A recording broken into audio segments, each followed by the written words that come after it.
Thank you, Dr. Abhishek. Thank you, Hindi team. Now we are moving to English session. Today is our 2095th day of continuous webinar. Thank you everyone for joining with us. As usual, we'll begin with this prayer, silent prayer. Good evening and welcome once again.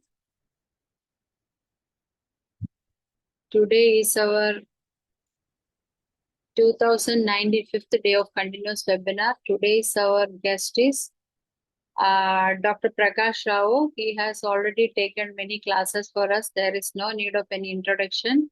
He's a research officer. He retired as a research officer in Central Council of Homeopathy, and he's PG. He's BA and PG in rehabilitation, MD and PhD in homeopathy. More than 30 years of experience, and he undertook the project with UNICEF and AIDS Control Society. Today's our topic is fever homeopathic research. We have only few research officers here to present the cases. He is one among them. We are about to celebrate our 2100th day on coming Monday. That's on June 1st. Yeah. So that will be a big day for us because this is the first time we are reaching such a milestone, and hope all of you will be with us. And there are more important personalities from different parts of the world are joining for the session. Dr. Beatrice from Germany, Dr. Kartime and John from USA, Dr. Sahani from India. Then it will be inaugurated by one famous homeopathic advisor.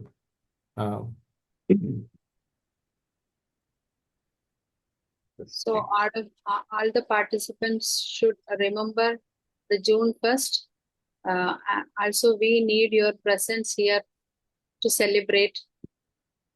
Our participants are our strength, because whenever you are joining with us, we feel like we have spread everywhere. So please join with us. Dr. Preeta Akripotil, the advisor of Homeopathy, Government of India, Ministry of Ayush, will be inaugurating the session. Our guest has joined. Joined? Yes.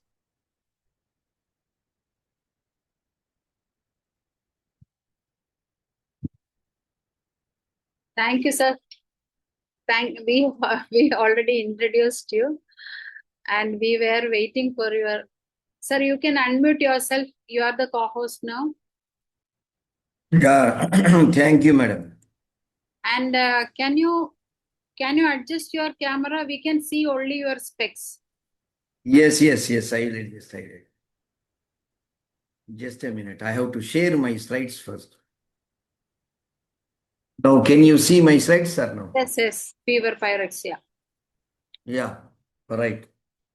Good evening, Dr. Danesh, sir. Good evening to everyone. Now, madam, you can see my picture clearly, no? Yes. Make it big size, sir, if possible. Which one slides? Yes, sir. Full size.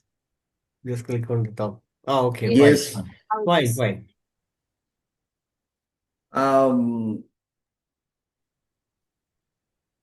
Yeah. Now, what happened, sir? Now you can see my slides, sir. Yes. This is today's topic is fever, types of fever, homeopathic medicines and latest research. Dr. Danesh sir has given me this topic. So Ram Pavesh Shah ji नमस्कार. आपको देखे तो बहुत खुश होता हूं मैं. Then नमस्कार sir. So today's topic it is also again one big topic. I want to give today the keynotes and some tricks, some how to treat patient with what we do when we get patients. See, our OPD will be around 100. So we get around 10 to 15 cases day fever cases during fever and this viral infectious time. So how we treat, what we develop the modules, I want to share, but the topic is so big. Again, the fevers will have acute fevers and chronic fevers. So let us go through this. Let us share. If necessary, we will make it in parts too. So what is the objective? What he has given me, Dhanesh sir has given me is research and what is the new development in fevers. So what is definition of fever, pathology of fever, then again acute fevers, chronic fever, symptoms and diagnosis, acute and chronic fever, pathology and symptoms. They all look like for a classroom student, that for all senior physicians who have been experienced, it is just making them to remind the old pathology and everything. Then again, this will help us to prescribe homeopathic medicine. So pathology, either similarity or pathology, signs or similarity, or the patient totality, constitutional symptoms, similarity, all are same. Similarity is similarity. How we go to the similarity, they were not principally based. So we were dwelling upon the constitutional symptom, constitutional approach, totality of the symptoms. But the science now has developed even in homeopathy that we can select a simillimum basing upon its pathophysiological action, and we can give the medicine. And making the efforts of homeopathic doctors, the laborious effects very easy is our system of medicine maintaining the principles of similia similibus curanter. Because we have a principle of maintaining similia similibus curanter, we have to limit our own results for curing various disorders. So that's why the homeopathic percentage of cure reproducibility will not be possible until and unless we change the rule. Because of the rule itself, the homeopathy has been identified. And so we have to explore that whatever the best possible diseases that are treatable in homeopathy, and we have to come scientifically with evidence that these diseases which are not curable by allopathy and which are not curable by in any other system of medicine are curable by us. And these medicines, and this is this, these are the some of the diseases which are curable without any side effects of the medicines. So our aim is, as a researcher, to come to that point and to achieve that result. And what is fever? Everybody knows this is the definition. Fever is regulated rise in body temperature caused by resting of the hypothalamic center. What is resetting of the hypothalamic center? What happens? Some of them also will consider fever as a good mechanism to control antibody antigen reaction, or it is very good that the toxins are coming out. Those theories also right up to some extent, but if the pathology, if the fever is continuous and if fever is more, we have to give medicines. What is normal fever is 37 degrees centigrades. What is fever above 37? That is 38. What is low grade fever? 37.5 to 38. What is moderate fever? 38 to 39 degrees centigrades. What is high fever? 39 to 40 degrees centigrade.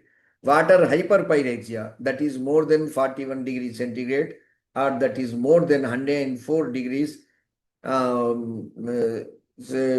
degrees Celsius and Fahrenheit will be considered as hyperpyrexia. And definitions of the fever. Fever is regulated rise in body temperature above the normal physiological limits.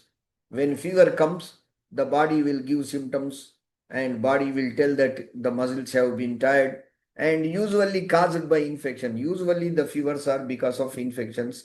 Infections are by virus, various things I will deal in future slides. Then it will leads to inflammation, immune activation. The fever also usually caused by the inflammation that is present in the body. And the immune activation, the immunomodulation will be present in immunological disorders or in some other disorders. Thereby the body will produce, suppose for example, there will be little mild temperature will be felt by hypothyroid patients because the pulsation will be more in hypothyroid patient. If the pulse 10 degree of pulse means there will be 1 degree of temperature. and they will get always now and then the fever connected either with urinary tract infection or with cold. So usually by infection, inflammation, immune activation. Inflammation also controls injuries, fractures, and immune activation controls all the hormonal disorders, some of the immunological disorder. Then malignancy, depending upon the part of the malignancy. Suppose if there is a anorectal malignancy, their fever won't be present. But if it is a blood malignancy or blood cancer, there will be fever present. And normal temperature, fever generally considered more than 38 degrees Celsius or 104 Fahrenheit. This we have to always keep in mind. 98.6 is the normal one, and this we have to just reminder. And what is the ICD, International Classification of the Disease? Where this fever comes? Under what chapter? Fever comes under R50.9. That is fever unspecific, fever with conditions of classified elsewhere, and post-procedural fever, that is post-operative fevers, and 50.2 or 50.2 drug-induced fever. See the drug-induced fever. Most of the allopathic doctors, they give painkillers at the same time they will give immunomodulators, and some of the pains that will be killed in chronic rheumatoid arthritis without like drug, it will produce temperature. And neonatal fever, usually you will find in a newborn child, the neonatal fever, that is a neonatal child will have temperature followed by infection and followed by jaundice, neonatal jaundice. So they have to be attempted properly. That means either it shows the lung infection or subacute infection in the neonatal child, as well as liver disorders or neonatal jaundice. So they will have the neonatal fever. These fevers come under R50.9 and P81.9. So what is the mechanism of fever formation? What happens in body when fever comes? Entry of pathogens, that means the bacteria, the virus. Pathogens are fever producing substances.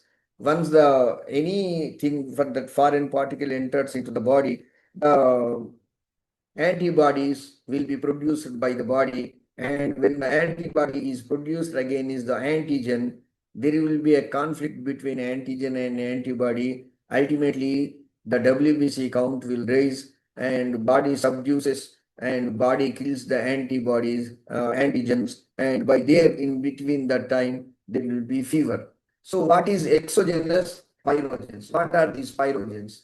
Number one, bacteria. Number two, virus. Number three, toxins. When we take food, when we drink water, there will be loose motions if we drink contaminated water.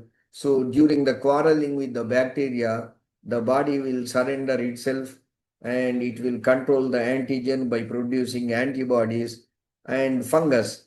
So there will be purging, there will be 1 degree of temperature. What is exogenous pyrogenes? What is this pyrogen that is endogenous? We understood what is exogenous, produced by immune cells, interleukin 6, tumor necrosis factor, interferons. What happens when any bacteria enters? There will be inflammation. When there is inflammation, the immunomodulation, the immune system will produce interleukin IL-1, interleukin 6, IL-6, tumor necrosis factor, TNF. This was not taught in our pathology in this, but now immunology became the pathology. So these are the changes that will come whenever an acute fever case. If nowadays what happened, every blood sample can be tested for everything. These are the known pathologies. So nowadays in a corporate hospital, writing these things for investigations and taking money became a normal challenge, a normal procedure, because this is only normal pathophysiology. So they write even for this instead of going the bacteria. Sometimes they forget the incubation period of malaria, typhoid fever, enteric fever, and viral fever also. So if you take any blood sample within below 3 days, every sample will be negative because malaria needs 3 days, enteric fever, typhoid fever needs 5 days, and even the dengue and all viral fevers needs at least 2 days of time to become positive. And before that itself, they will test. Then after 5 days, when the patient will not be cured, when the patient don't have time, when the patient can't tolerate, when the patient thinks that when doctor has written all the investigations, when all the investigations are negative, and when he gets fever, and fever is not subsiding with paracetamol, and again even after subsiding it is coming, so patient will come to homeopathic doctor. At that time we have to see the pathological reports, and we have to understand that the doctor has written before the incubation, suspected incubation period of suspected exogenous pathogen, that is bacteria, virus, toxin, fungi, or whatever it may be. So what is the changes that will take place in physiologically is temporary, and we need not write these investigations, because any pathology will go for these changes, and these changes are bound to come. So we can save the money of the patient. Then what is out of this? When the interleukin 1, interleukin 6, they are all anti-inflammatory cytokines. When the anti-inflammatory cytokines will be secreted in every anti-inflammatory disease, from pneumonia, bacteria, fevers, rheumatoid arthritis, and to normal simple viral fever. So we need not take it into count. But there is change that I am just telling in pathology.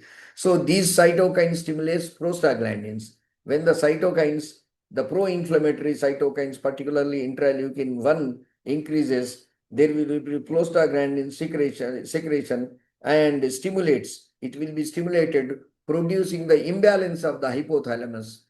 When the hypothalamus is the thermal controlling power station of our body, the hypothalamus will control the temperature. It regulates the temperature.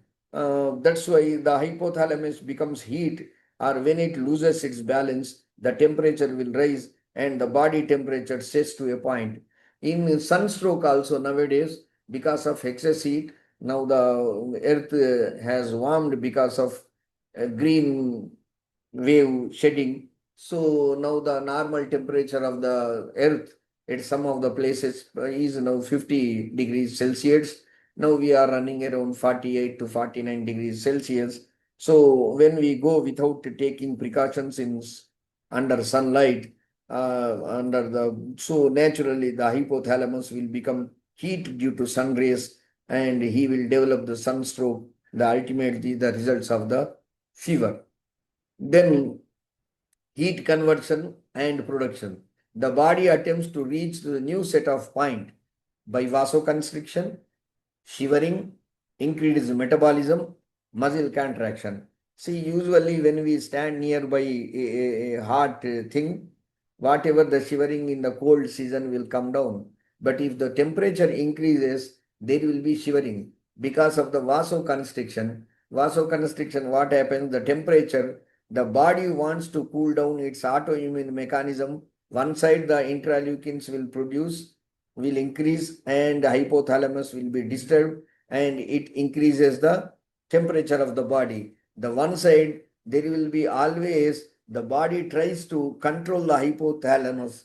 It can't control hypothalamus. So what happens? It shivers. In the sense, the cold wave that is coming but from body is so much that there will be shivering, and the shivering in cold, shivering in temperature. See, both are shivering symptoms, but the pathology is different there. The environmental pathology will be very nice. That's why we shiver whenever we go to a cold place. But in the body, there will be temperature, and body want to control the temperature. So body decreases the temperature of our own body. It tries, instead of decreasing the temperature, the body shivers and increased metabolism. When the body shivers, what happens? The metabolism, total metabolism will be converted into energy, and that energy will make us very weak. We will shiver, but we never get energy, and there will be muscle contractions, muscle cramps, muscle weakness, muscle pains, joint pains. Then we will be forced to take rest. That's why we have to advise any patient, whoever comes to us with acute fever or with chronic fever, we have to advise him first take bed rest. Bed rest will help him not to dehydrate, not to develop vasoconstriction, not to develop shivering. And then we have to treat, particularly homeopathic doctors, so that we can treat fever within a day to 3. 1 day to 3 days. We have to come. We also have one competition with allopathic doctor that we have to reduce the fever as early as possible, better than allopathic doctor in a systematic scientific manner. And we have medicines for that. Now the evidence also being proved. We will discuss in our future slides. Then another pathology is exogenous pyogenes. The same thing I gave in a short form. Exogenous pyogenes, cytokines release, PGE formation, hypothalamic setting. Then fever resolution, how it reduces when pyogen levels decreases, sweating occurs. When the sweating occurs, we are pouring the water. When the sweating comes, there will be shivering. Then vasodilatation increases, heat loss, and temperature returns to normal. That's why every episode of the fever will have a sweating period. When the sweating comes, the fever will subside. This is a normal pathology of the fever. So next is mechanism of pyogens, cytokines, hypothalamus, increased temperature. This we should not forget. And this I told, when the vasodilatation increases, every bout of fever, every bout of increased temperature will followed by sweating and fever comes down. So in between the time, it will produce gross pathological changes in the body. Basing upon that gross pathological changes, which are becoming the symptoms of a patient, they will be very helpful for the homeopathic doctor to prescribe the medicine.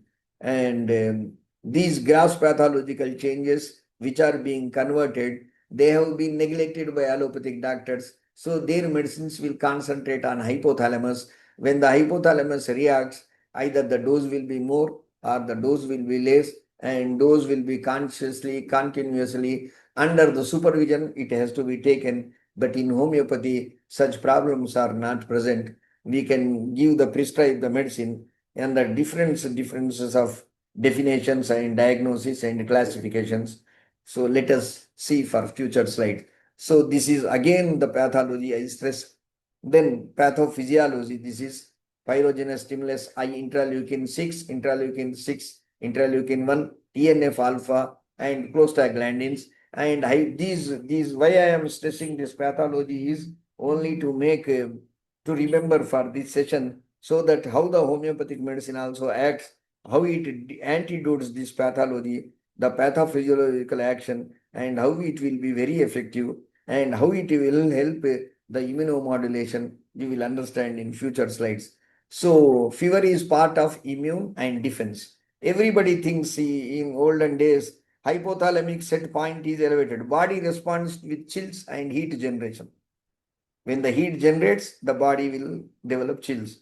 So fever is a part of immune defense mechanism. So some of the people are under the thinking process that fever is very good for health, and it produces an immune defense mechanism which will make fever not to come. It is true in some of the fevers. See, for example, a person who got fever of poliomyelitis without any bodily changes, he got resistance to poliomyelitis.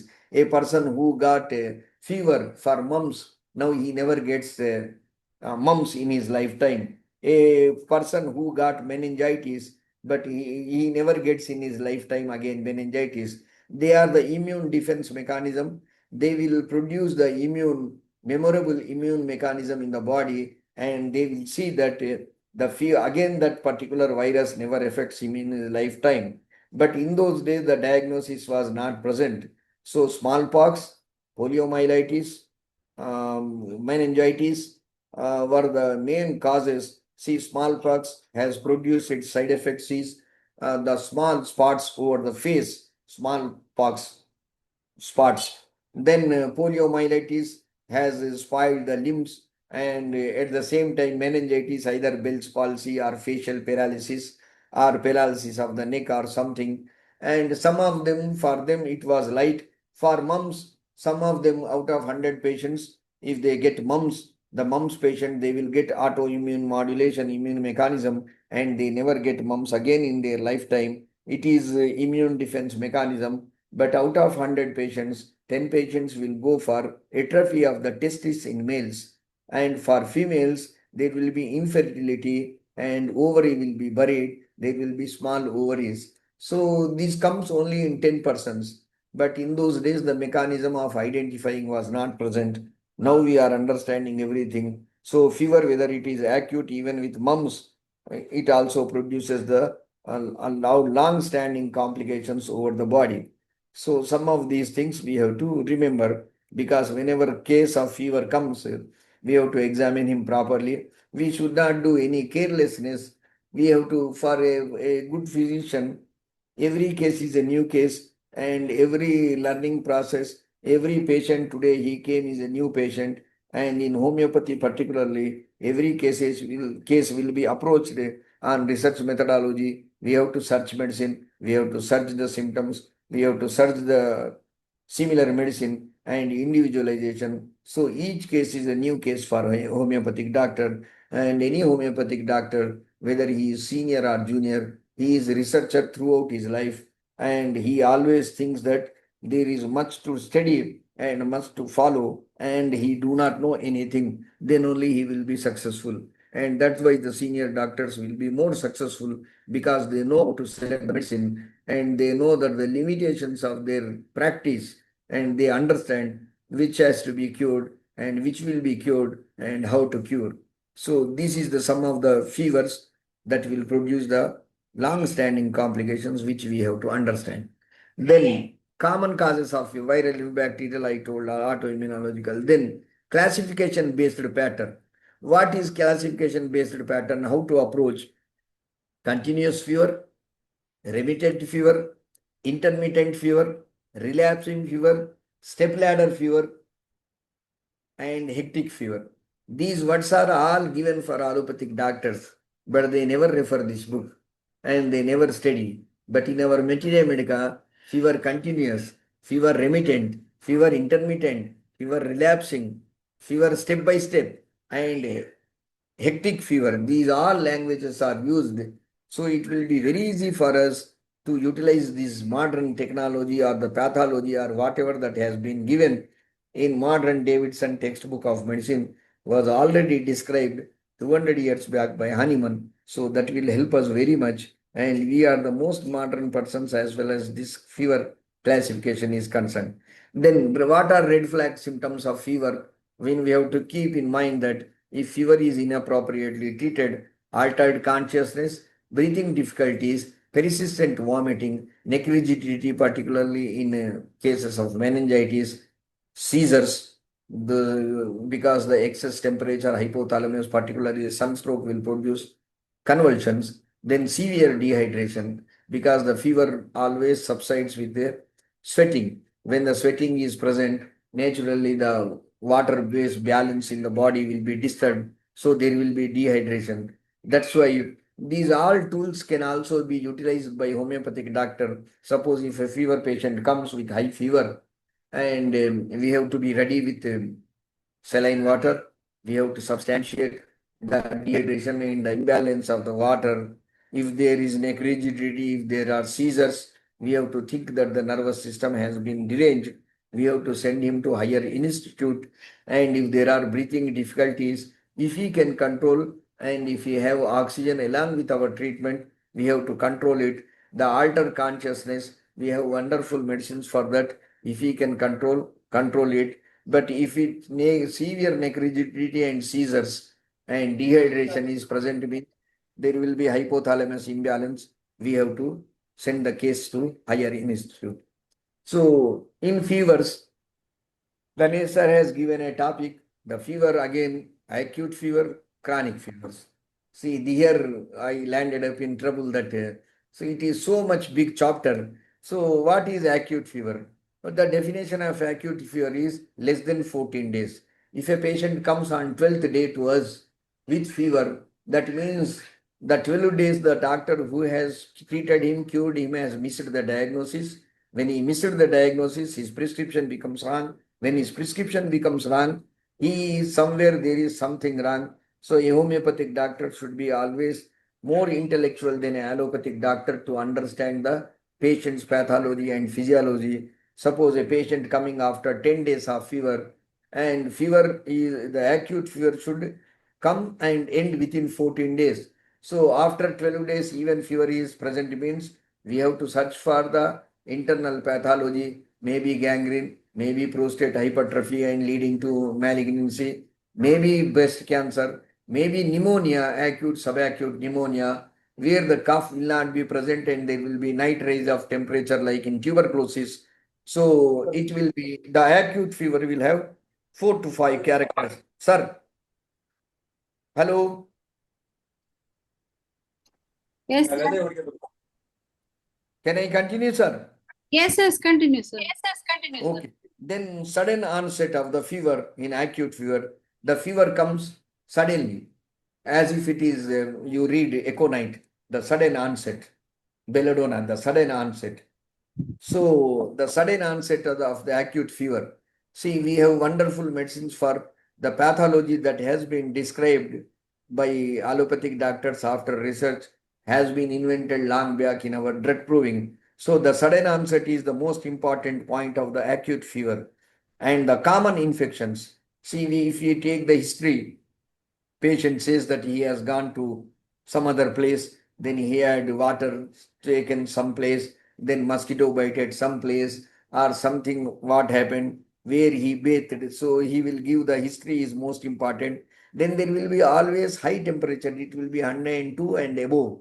And there will be severe headache. So this is the acute fevers, some of the symptoms. One is more than 14 days. Below 14 days, it has to come down. So if it is more than 14 days, it is a chronic fever. If it is below 14 days, it is an acute fever. The patient must come to us on the second day or the first day of the fever or third day. And it will be sudden onset without the knowledge of the patient. And common infections are responsible, particularly going in crowd. Nowadays, the WHO has warned that 2026 will be of the period of viral fevers, and it is known as superbug, which is not responding to allopathic medicines. Dolo 650, that is paracetamol 650, is also failing.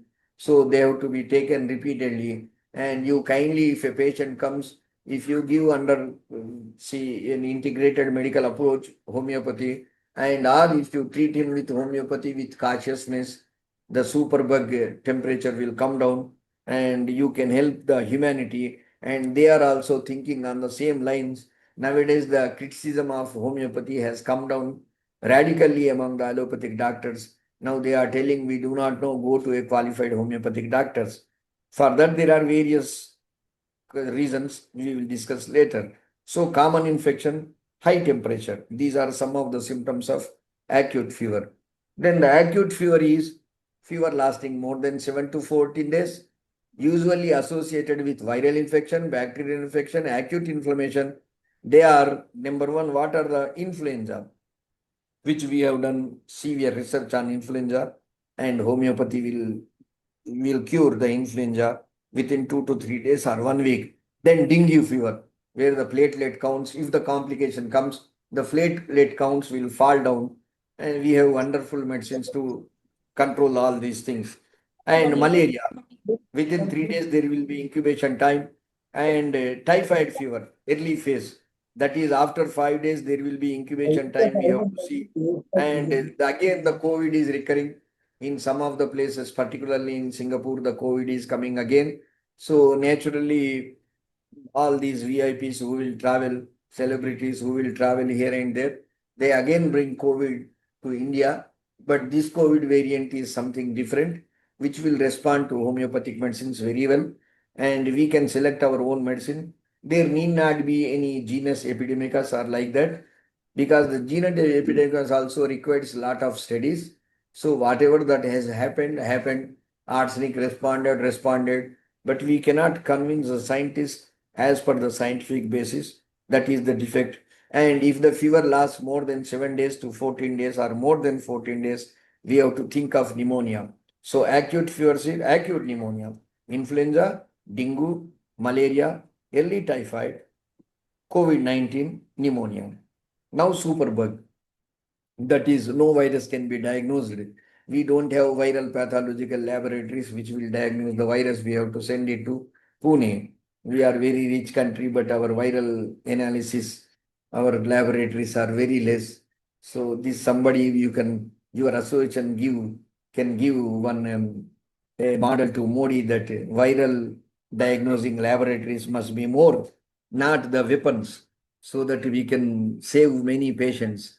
So you can make a policy making from your association. Then symptoms of acute fever. What are acute fever produces? Number one, chills. Always acute patients will have chills. Then sweating, because fever touches normalcy, again increases because it is viral in nature. Then there will be severe headache and severe body pains. The body pains will be in chronic patient, the body pains will subside. But in acute fever, the body pains, particularly headache, neck pain, shoulder pains, and knee joint pains, and calf muscle pain. And this will be very more and more. Chills will be always present. And if patient is called to outside, if there is company, he will develop sweating and he will give them company. He may also eat well, but if he keep thermometer, there will be 1 degree temperature. This is most important. We should not believe the words of the patient that he is normal. So we have to always, though there is sweating, there will be 1 degree of temperature. Then there will be fatigue. Fatigue in the sense, patient will always feel severe weakness. Then there will be tachycardia. The most easiest pattern of estimation of fever is just count the pulse. For each 10 degrees of pulse beat, there will be 1 degree of temperature. So kindly count the pulse, make differential diagnosis. The pulse without fever is also present in hypothyroid female patients. So usually female who are hypothyroid, their pulse rate will be more. If it is more than 10 means they will have fibromyalgia. That means they will have infection. So that is a chronic in nature. But in acute fever, there will be always tachycardia. Tachycardia means heartbeat will increase and pulse rate will increase. If we don't have thermometer, count the pulse. If the pulse is more than 80, 72 is normal. If it is 82, we have to think that 38 or 98, 99 point 100 fever. If it is 92, it is 100. If it is 90, it is 102, it is 101 temperature Fahrenheit. So we have to do like that. And the tachycardia is the most important symptom. Though there will be sweating, patient says he is normal. But if he see the tachycardia or the pulse count, the pulse count will be more. If you keep thermometer, there will be always 1 degree temperature will be present. So in acute fever, we have to always monitor the patient and we have to advise the patient not to roam, not to do exercise, not to exert himself, and we have to give our own homeopathic medicine, then plus rest. And in homeopathy, you also will have fevers that will have thirst, no thirst, less thirst, most thirst. Then what is chronic fever? When we understood acute fever, just for discussion's sake, I also give what is chronic fever. It should be more than 2 to 3 weeks. Persistent inflammation, there should be some inflammation, either cough, expectoration, stomach pain, headache, neck pain, or swelling of the joints, or somewhere the pathology has to come out. Then tuberculosis, it is also one of the inflammation, autoimmune disorders, rheumatoid arthritis, malignancies, benign prostate hypertrophy, and particularly in women, breast cancer is very common. Nowadays, cancer cases are coming to homeopathic hospital. At least daily one case is coming. Even fever cases are not coming. Patients are wearing masks in Pondicherry and they became aware. But at the same time, the particularly ovarian cancer and breast cancers have increased, and the colon cancers in male have increased so much, and blood cancers we cannot tell. So each day we are getting one case that is really disturbing. How to treat and who becomes cancer patient when we can't tell. That is because of using of excess pesticides, excess allopathic medicine, unapproachable desk or the over-the-counter purchasing of the medicine, lack of integrity among the doctors, and lack of healthcare awareness among the people. And healthcare provides, particularly the policy making of the government, is making policies very good in parliament, but the execution is very worse. So we are becoming victims of our own mistakes. We cannot find out the blame with anybody. It is the system's blame. when the country becomes all right, it is very difficult to predict. So, symptoms of chronic fever, low grade fever, weight loss. Always chronic fever will have weight loss. He will not have appetite, so he will not eat. If he eats, it won't digest. If it digests, he will have constipation.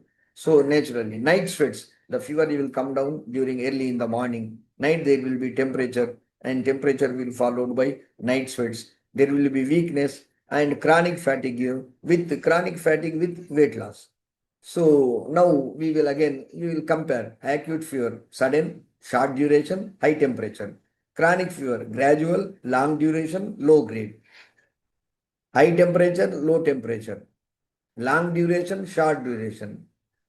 Chronic fever will be gradual, acute fever will be sudden onset. This suddenness we should not forget. So, what are the investigations we usually need? Why? Because we are qualified doctors. Patient will come with various investigations. Nowadays, investigations are everywhere available. For that, there is reason is increased laboratory technicians, commercialization of the hospitals, commercialization of doctors' mentality. Not everybody's mentality, but 40% of the doctors, because they have to establishment cost has to be met, so they charge everything from the patient. So some of the investigation very well needed. Some of the doctors will give, the allopathic doctors will have enormous confidence in treating the fevers because God has given them one gift, that is the paracetamol, aceclofenac. So that will decrease the pain, that will decrease the hypothalamus center, it travels. But it never happens always with them. They also will fail. The failures of allopathic doctors are success stories of homeopathic doctors. So the investigation that we have to carry out is complete blood count or complete blood picture, ESR, erythrocytic sedimentation rate, CRP protein test to see the inflammatory condition present in the body. If necessary, blood culture. If the fever is not responding, not subsiding, 14 days are over, patient is not having weight loss, but he is roaming here and there, so he got some infection. Particularly blood culture means we have to see for chronic cases like HIV and imagining or urinary tract infection. If necessary, if there is splenic enlargement in malaria, if the fever subsides and patient will come to us with a swelling of the abdomen, so we have to always think of in malaria cases the enlargement of the spleen. If necessary, biopsy for bone marrow aspiration. The acute myeloid leukemia will have acute fever and fever will subside, but it will be more than 14 days, that we have to keep in our mind. So these are the minimum investigations which will make us to diagnose the acute fever. If the fever is for more than 5 days continuously and with gastric pain or gastritis, we have to always, if the patient is normal, we have to always suspect typhoid fever and we have to go for investigations. Though allopathic doctor gives painkillers and antipyrexial medicines, the fever will be always above 1 degree temperature. So we have to see that we have to prove ourselves that we are more intellectuals and we have to pay our attention to the particular patient and treat him. These are some of the minimum investigation that a homeopathic doctor has to carry. Then complications. What are the complications? Before only I told that acute fever, dehydration, seizures, organ failure, cachexia, that is loss of orientation. Then chronic organ damage. If the fever is untreated, many people will believe that in months it is self-defense mechanism. Fever is very good. It is relieving toxicity. I get fever. I cough. So I will get my strength more. These are all theories very good, but these theories will be applicable for some of the antigen producing fevers, but not to every fever. So there will be any fever if it is more than 14 days, and if the allopathic doctor is or anybody who is not competent to cure the fever case, we have to always think that it will end into chronic organ damage. Particularly, most of the people do not know is if the fever inappropriate treated, there will be acute chronic pancreatitis, and first he will become diabetic. Then second symptom is he will go for anemia. The third symptom is he will go for meningitis. So any chronic damage, particularly the acute kidney failure will come. You might have listened in your areas where the allopathic doctors, the patient will be treated by general physician locally and the fever never comes down and he will go to a higher institute where a professor will come and he will say this acute kidney failure because of the fever. They immediately give drips and they in acute fever condition they will do the what you call kidney purification or kidney dialysis. Why acute dialysis in renal patient means there will be acute renal failure because of dehydration. By the time the local doctor or local general physician understands, the small hospital understands, it will be more than 3 days. So when he goes to a higher institute, there will be acute renal dialysis. That is because of the fever, the virus or the bacteria or pyogenesis condition. Even in acute fevers will produce damage to the organs, that is chronic organ failure. Once the dialysis has been done, patient will rectify.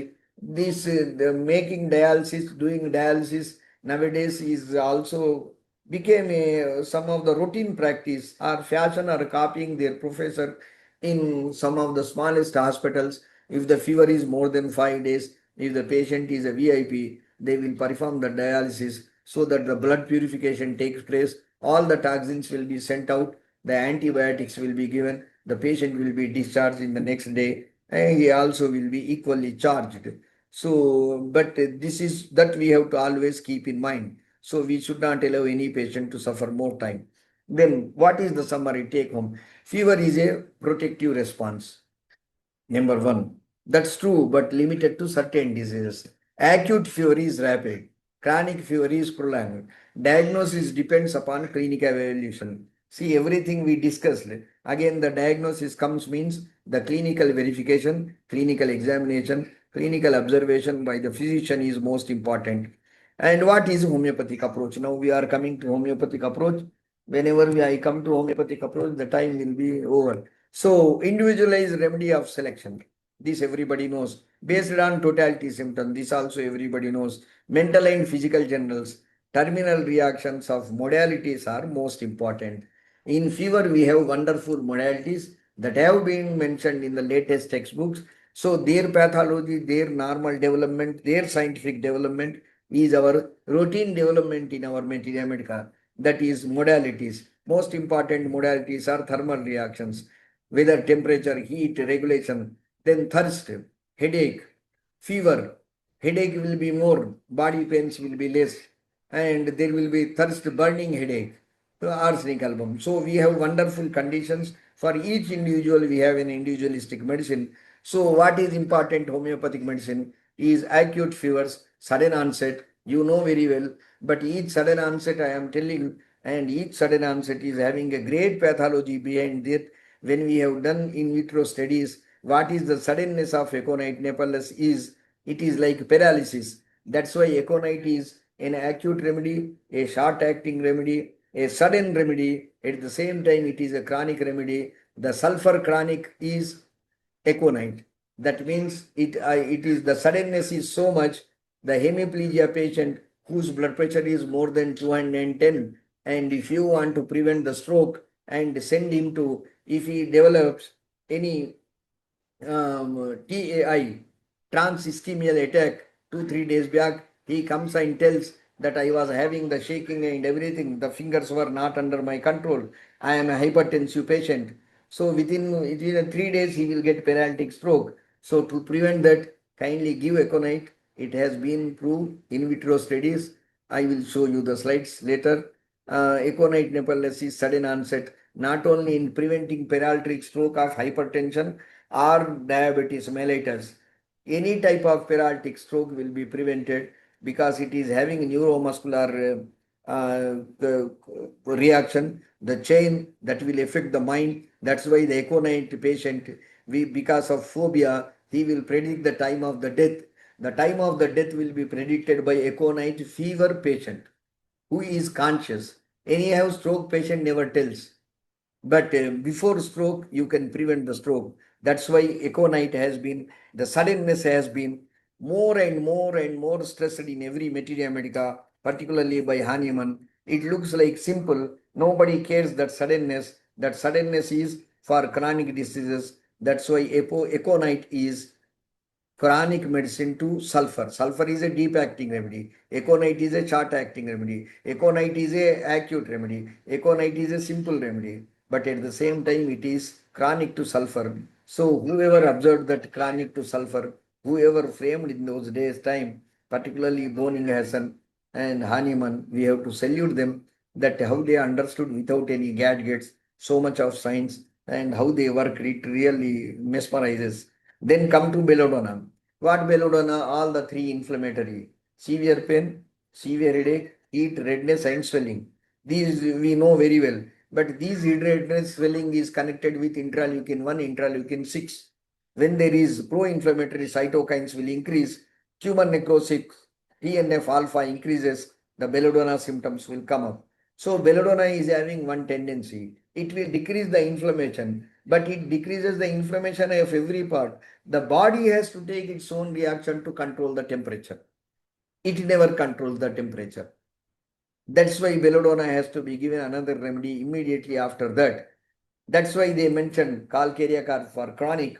And if you go for give belladonna, you have to search another remedy. Then after belladonna, you give the remedy and fever will respond. This congestive high fever with redness, this is having greater pathology in vitro studies, and we really surprised that they have observed the symptoms, and there is so much of mechanism of action of belladonna, Econite nepellus. That's why after belladonna, one has to give bryonia. Fever worse from movement. The movement will bring down the fever, that is Rustax. Works from movement. What happens? The bryonia fever. That's why bryonia and Rustax will be a complementary medicine to each other in fever, but not in cough. See, that's why they will also mention that bryonia and Rustax are antidotes for the cases of cough and stomach pain. But whereas for fever, they are complementary to each other. Gelsemium, dullness, weakness, influenza-like states. These all we are having, we have done lot of work over this, and the mechanism of action has been found. But despite of many efforts, our own homeopathic doctors will not give the great credit. They never want to expose themselves, thinking that somebody will get named. That's why this science is being buried, not buried, but not coming out. It will come out. We can have response. We can give response to WHO that you cannot tell nowadays that homeopathy is not having evidence.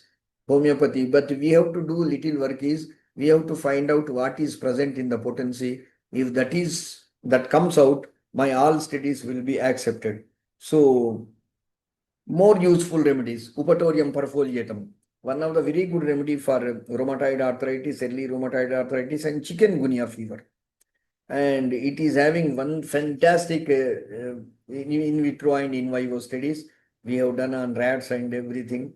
That is a pure science. We can find out the pathways. If I speak of those science, everybody will run away because there won't be takers or listeners. And the science, particularly the drug mechanism and drug pathways, they need a total scientific atmosphere. It is like classical music. More than 10 to 15 people, particularly the pharmacologists, and that particularly for pharmacodynamic young farm people only will listen, but it becomes very difficult for general physician to listen that scientific session. The Upatorium perfoliatum, a breakthrough of the pains, and it is for chikungunya. Rastaxcodendan, I told that it is complementary to bryonia only in fevers and immediately after damp exposure, and it controls the chronic sinusitis, allergic rhinitis, allergic bronchitis.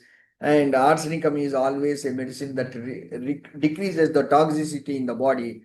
The toxins, I told that acute renal failure will be attended by doctors by making dialysis. So that acute renal failure will come down. It prevents acute renal failure, and arsenic must be used. Ferrum-Fas is most believed remedy, but don't think otherwise. It decreases headache. But when we did in vitro and in vivo studies, it never worked in biochemic combination, but it has shown little response in potencies and stages of fever. See, we have We advantage. have only 2 minutes. Yes, madam. Chilly stage, heat stage, inflammatory drug stage, exhaustive stage, and recovery stage. See, we have medicine Econite gelsemium for chill stage, heat stage belladonna, inflammatory stage bryonia, exhaustive stage arsenic album, recovery stage China officinalis. And latest research in homeopathy, systemic reviews on individual prescribing, nanostructure. They are keeping many studies, but we have done wonderful studies on influenza all over the world. The Pondicherry unit also taken and wonderful. And now this is thank you. You can question if anything time permits. You can teach me something. Ram Pravesh Shazi, boliye. Thank you, sir. Thank you so much. Thank you. Okay, Dr. Ramparvesha, sir, you can answer. Oh, thank you, sir. Congratulations. Very nice, excellent session. Or fever is a not disease. Fever is a part of an immune defense mechanism. Acute fever suddenly attack the symptom without medicine expels the symptom. Do and die. है ना? So according to Kant, fever, time, modality, chill, heat, perspiration, thrust, mental symptom, and joy sweet, according to sweet. Fever, belladonna, econite is the acute symptom. Belladonna, there are B, what? B say burning, I say inflammation, R say red, D say delirium. It's called fully belladonna medicine select. Thank you, sir. Very thanks. Thank you so much, Dr. Ramparvesha, sir, and thank you, Prakash Rao, sir, for your wonderful session, and you finished on time. Yeah, you are right. Thank you. Again, presentation, sir. Thank you. Great. Ghar homeopathy, ghar homeopathy. Presentation. Yes, sir. Yes, sir. Second part will be there Yeah. Yes, sir. the Yes, sir. next week.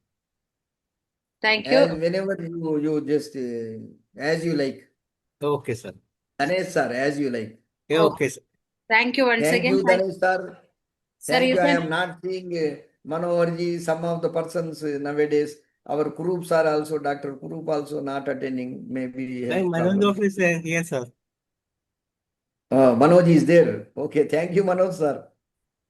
Sir, you can Thank you. stop the screen sharing, and thank you once again, and thank you all the participants. Bye-bye. See you the same time tomorrow. Now we are moving to the Malayalam session. For moderating Malayalam session, I am inviting Dr. Mariamma John. Dr. Mariamma John, you are welcome. Thank you all the participants. Bye-bye. After prayer, I will leave. Okay, thank you.